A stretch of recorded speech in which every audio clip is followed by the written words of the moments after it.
अस्सलामु अलैकुम। आज मैं आपके सामने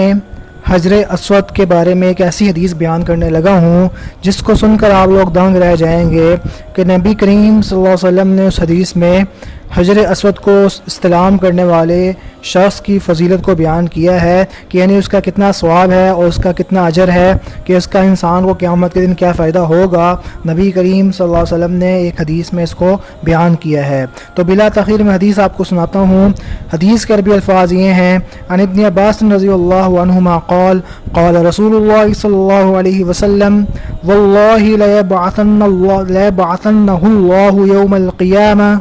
लहू आइनानी युबसिरु बिहिमा व लिसानुन यंतिकु व यशहदु अला मन इस्तलमहु बिहक़्क़िन रवाहु तिर्मिज़ी औ कमा क़ाल रसूलुल्लाह सल्लल्लाहु अलैहि वसल्लम।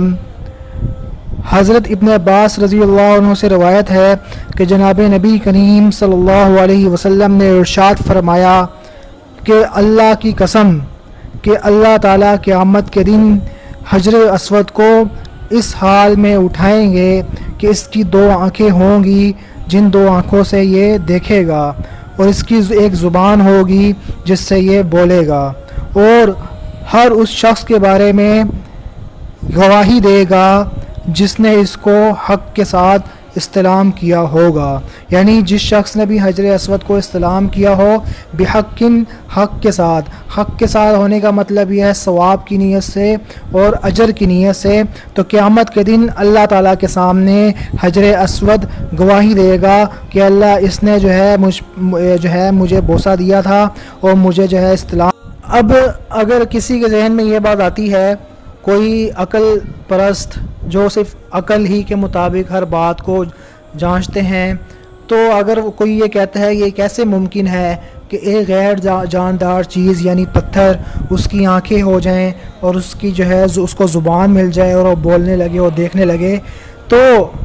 ये अगर कोई ऐसा एतराज़ करता पहले ज़मानों में तो फिर तो उसका एतराज़ हो सकता लोग मान लेते किसी ना किसी दर्जे में। लेकिन आजकल के इस जदीद दौर में इस तरह का कोई एतराज़ अगर कोई करेगा भी तो लोग जो है उस पर हंसेंगे, क्योंकि आज हमारे सामने ऐसी टेक्नोलॉजी मौजूद है कि गैर जानदार चीज़ें, मसलन मोबाइल ही को ले लें कि गैर जानदार चीज़ है लेकिन ये बोलती है, इसके अंदर से आवाज़ें आती हैं। तो अब अगर जो है अल्लाह ताला क़यामत के दिन हजर अस्वद को जानदार बना दें, यानी उसको आंखें दे दें, उसको गोयाई अता फरमा दें, तो ये कोई यानी नामुमकिन और ना मुहाल चीज़ नहीं है, बल्कि अल्लाह ताला इस पर कादिर हैं। जब इंसान जो है अपनी सलाहियतों से ऐसी तख्लीक़ात ईजाद कर सकता है जो है ना जिनके अंदर से बोलने की आवाज़ें आती हैं और वो जो है हमारी बात को सुनती हैं, आगे से रिप्लाई भी करती हैं, तो क्या अल्लाह ताला जो कादिरुल मुतलक ज़ात है वो जो है इस बात पर कादिर नहीं हो सकती कि एक पत्थर को गोयाई अता फरमा दे।